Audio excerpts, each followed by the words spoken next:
ladies and gentlemen. The story you are about to hear is true. The names have been changed to protect the innocent. Dragnet.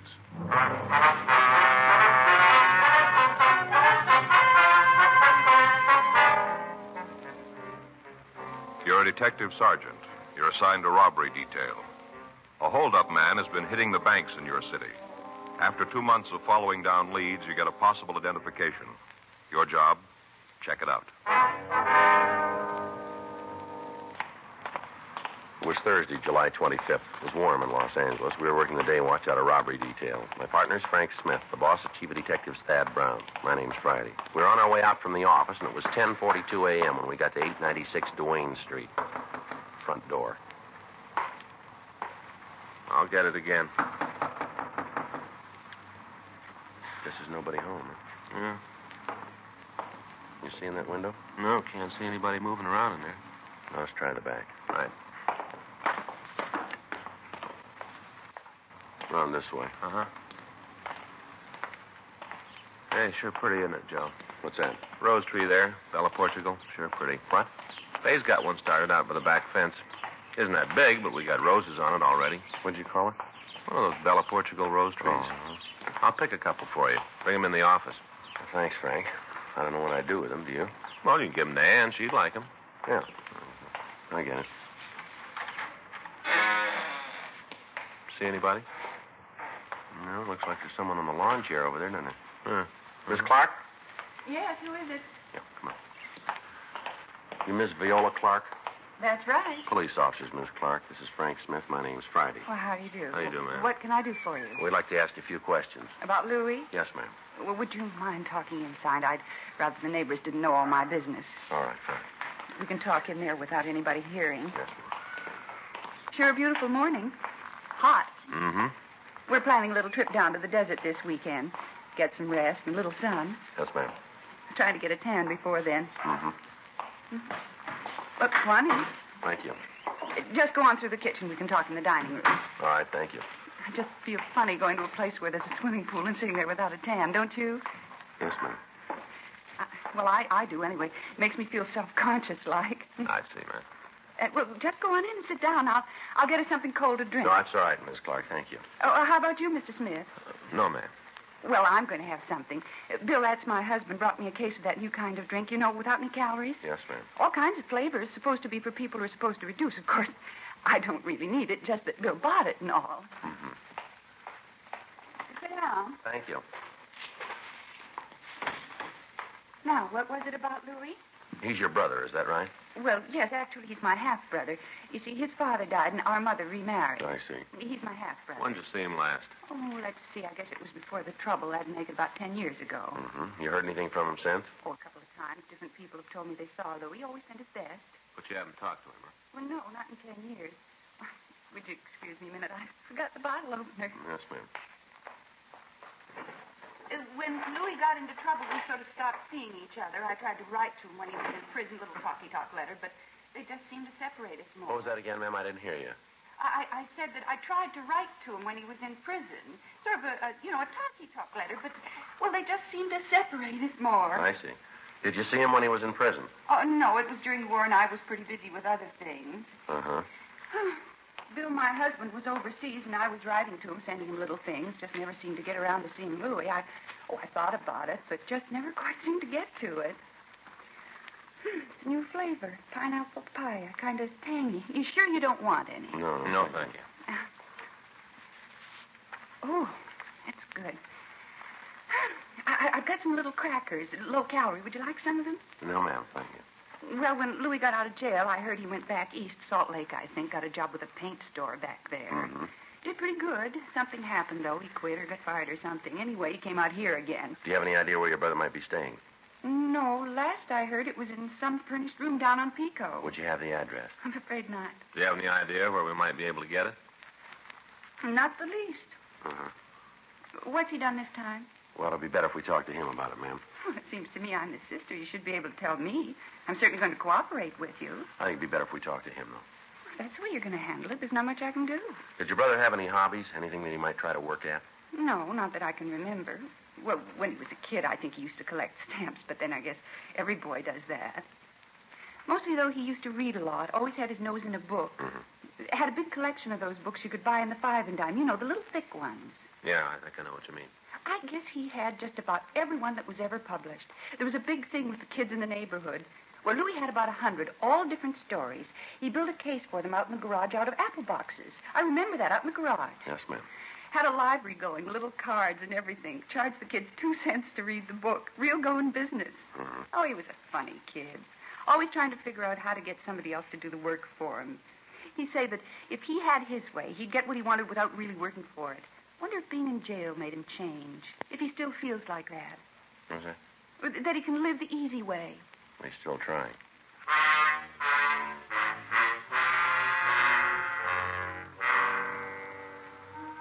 "11:31 a.m. We left the house and continued checking out the friends and relatives of the suspect, Louis Rote. According to his book, he'd been arrested for the first time 10 years previously on charges of 459 burglary, 5 counts. He'd been sentenced to San Quentin. He'd been released 4 years previously.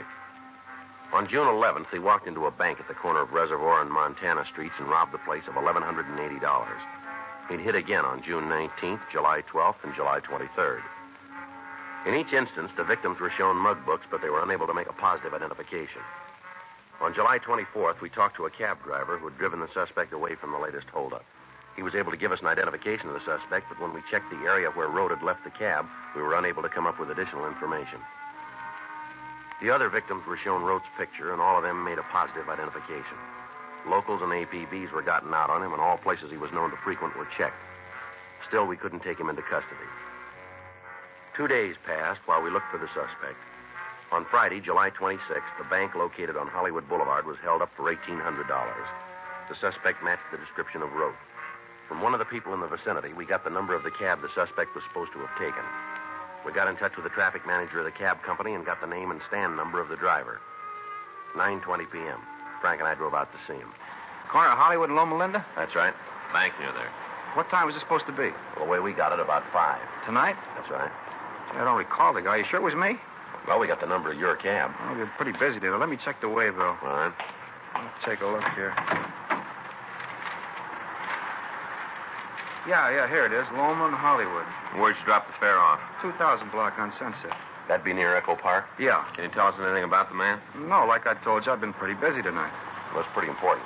Well, what kind of things you want to know? Well, what did he say to you when he got into the cab? Oh, not much. Seems to me he just told me to drive right down Sunset, and then he'd tell me where to let him out.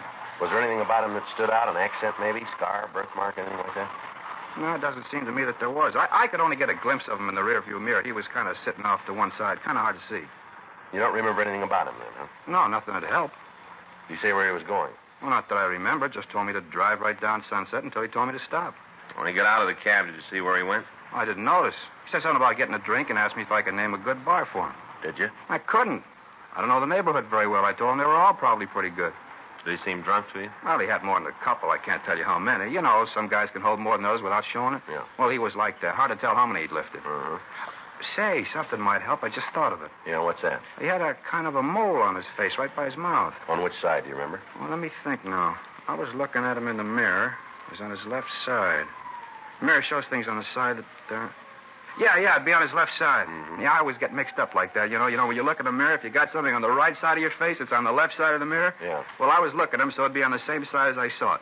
Yes, sir, it was the left side. Where was the mole? Right here, right by the upper lip. Not real big, so you'd notice it right off. Yeah, I forgot about it until just now. And when he paid the cab bill, what did he use? You mean the size bill he gave me? Yeah. A 20. I think I got it right here. Real new.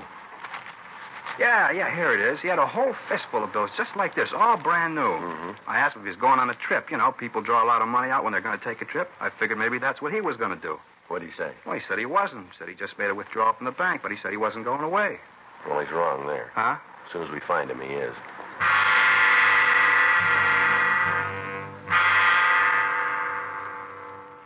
The cab driver identified Rote's mug shot, and at 10:08 p.m., Frank and I drove over to the 2000 block on Sunset Boulevard. We checked at several bars, but we were unable to find the suspect. One of the bartenders said he thought that a man answering Rote's description might have been in, but he couldn't be sure. In each of the places, we left our card, and we asked the owner or the bartender to notify us if the suspect should come in. 12:26 a.m., Frank and I checked back into the office. You want to check the book? I'll sign us out. All right. Anything? Yeah, you got a message here from Faye. Yeah? She wants you to stop by the drugstore and pick up a refilled prescription for the baby. Oh, it says she's already called him. You just have to pick it up. Oh. Well, that blows the coffee. Huh? Well, I ought to get home anyway. I'd like to get a good night's sleep. All right. See you in the morning, old buddy. All right. You gonna have breakfast at home? Oh, I don't know if Faye was up half the night with the kids. Might be better if I'd let her sleep. Well, why don't you meet me at that dairy place? Good deal. About 7, huh? That'll be fine with me. All right. You go on ahead. I'll get the lights. Good. No, hold on. I'll get it. Robbery Friday. Yes, sir? No, sir. We're the ones. How long ago was that? I see. Right away. What do you got? Bar out on Sunset. Yeah? Suspect's there now, tearing the place up.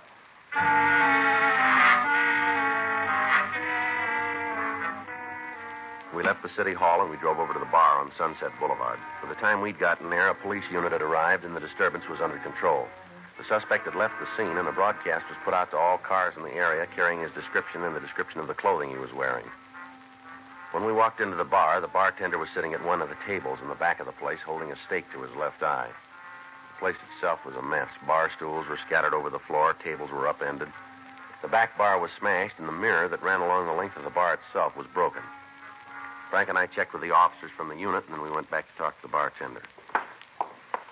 Why didn't you guys tell me about him? Sir? Why didn't you tell me who he was? I didn't know. Look at this place. Look what he did. What started the fight? I don't know. Did you recognize him when he came in?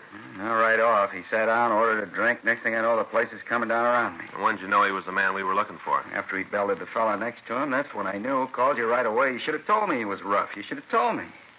And we told you not to try to take him yourself. But you didn't make a point of it. I just thought it was something you told everybody. Can you tell us what he said when he came in?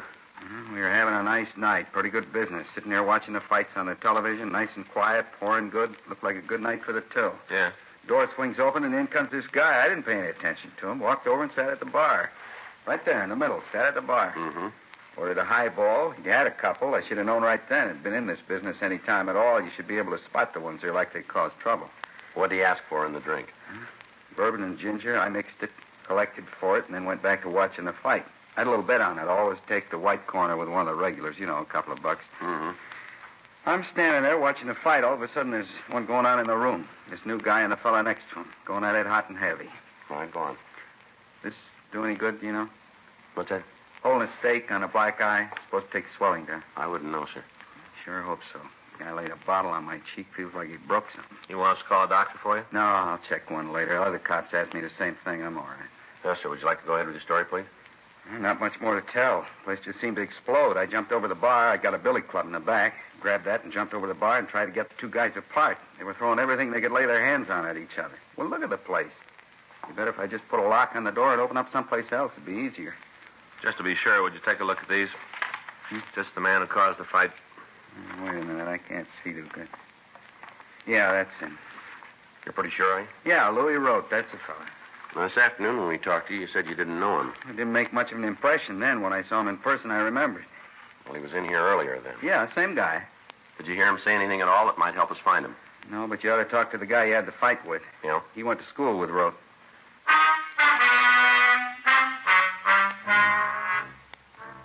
We got the name of the man the suspect had the fight with.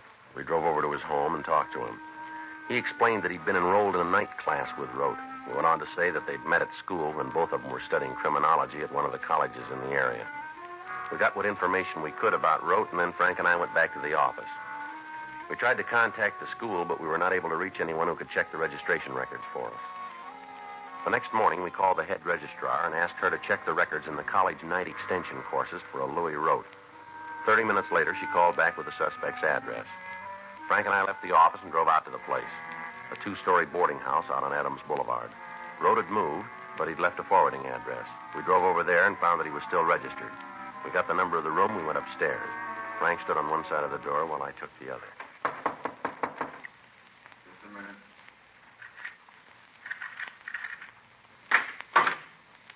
Yeah? You Louis Rote?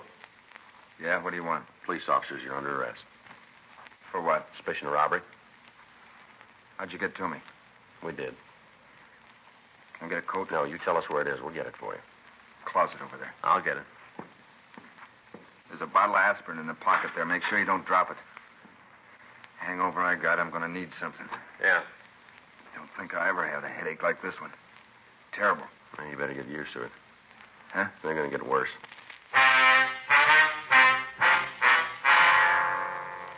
A show-up was arranged, and all of the victims of the holdups were present. They all gave positive identifications of Louis Road as the man who'd held them up. A complaint was issued by the district attorney's office, and on the following Friday, August 2nd, a preliminary hearing was held in Division 34 of Municipal Court. Rote was bound over for the charges filed against him. September 2nd at 10 a.m., the suspect pled guilty to robbery in the first degree, 2 counts.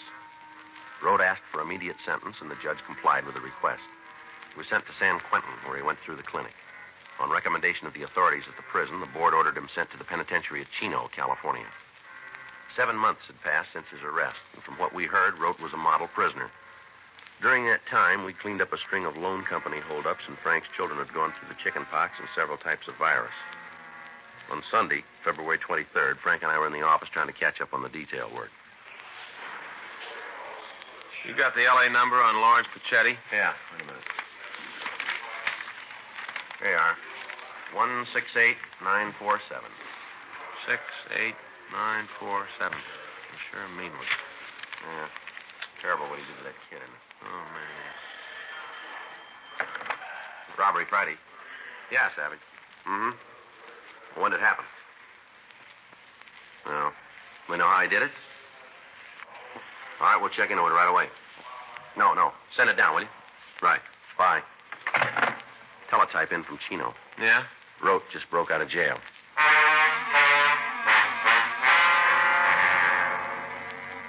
An immediate watch was put out on all the places Rote was known to frequent.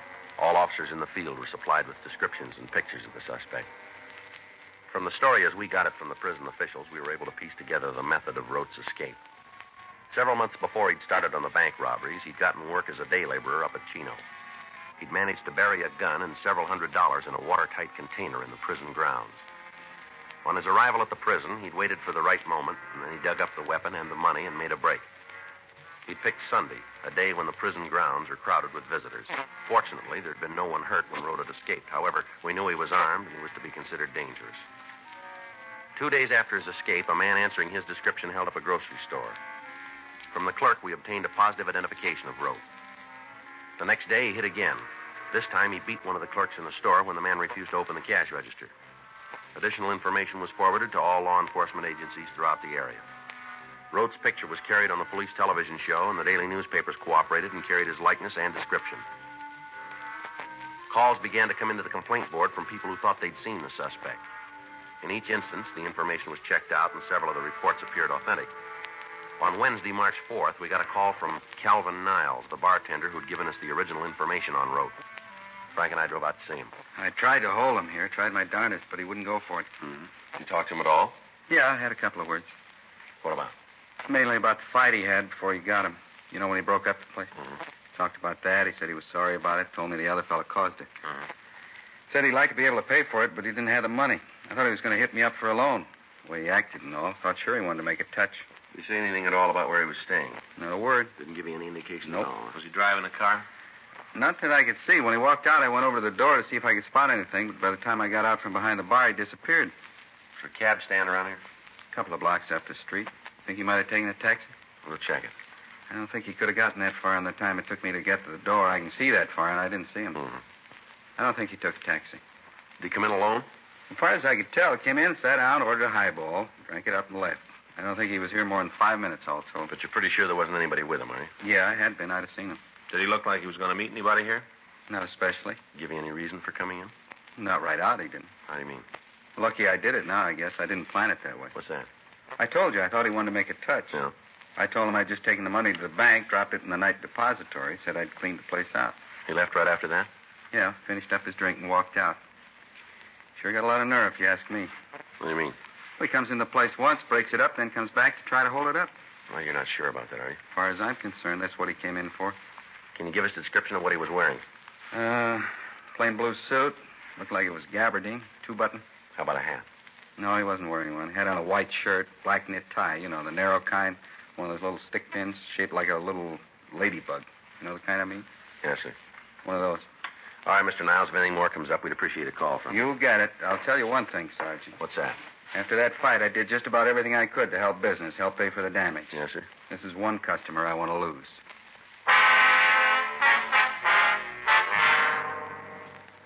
For the next 2 days, the search for the suspect went on. Roaming houses where he might have been staying were checked. Friends and relatives were interrogated. Al Gayton down in San Diego was notified, and he alerted the authorities at the border in the event Rote tried to escape into Mexico. In the meantime, a rolling stakeout was set up in the area where the thief had been hitting. 2 more days passed without activity. On Monday, March 9th, Frank and I were in Unit 1K80, cruising on West Pico. Sure is a quiet night. Yeah. Be glad when it's over. I'll get home and hit the sack. How you coming with the books? Huh? Oh, you mean for the sergeant exam? Yeah. Oh, pretty good.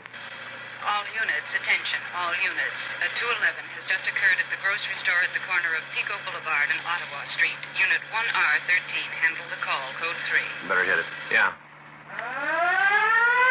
Attention, all units. A 211 has just occurred at the grocery store at the corner of Pico Boulevard and Ottawa Street.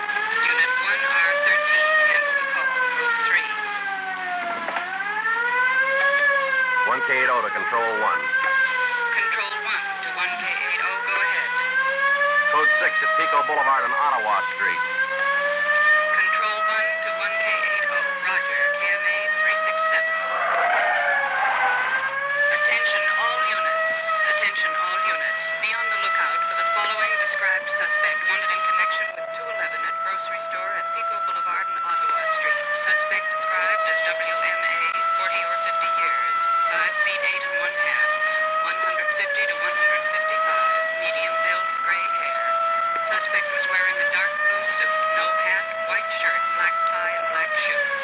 Suspect has a mole on the left side of his face, just above the mouth. He is carrying a large blue steel revolver, Western type. Suspect believed to be driving a 1952 Chrysler sedan, dark in color, license number unknown. Vehicle has a damaged left rear fender. Use caution. Suspect is considered dangerous. KMA 367. Sounds like Rote, doesn't it? Yeah. Hang on.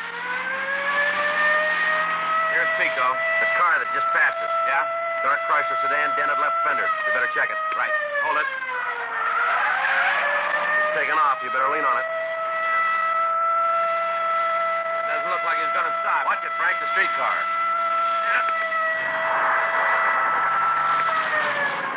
It's a close one. As long as they don't come any closer, huh? You see him?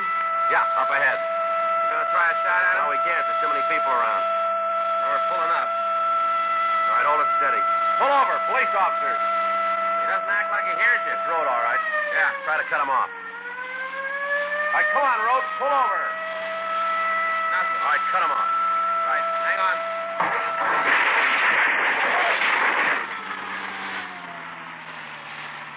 Come on, pull up. Let's go. Well, he really plowed into that lamppost. Yeah. All right, come on, out of the car. All right. Getting out. Getting out. See, I've got my hands up in the air. Throwing like you All right, come on, move it. Yeah. Come on, put your hands on the car here. Yeah. Lean on it. I'll check him. Yeah. Here's the gun, Joe. All right. Come on, Rob. Get your hands behind you. Yeah. All right, let's go. About my car. We'll take care of it. You're not going to just leave it there, are you? I wouldn't worry about it. Huh? You're not going to be driving it for a while.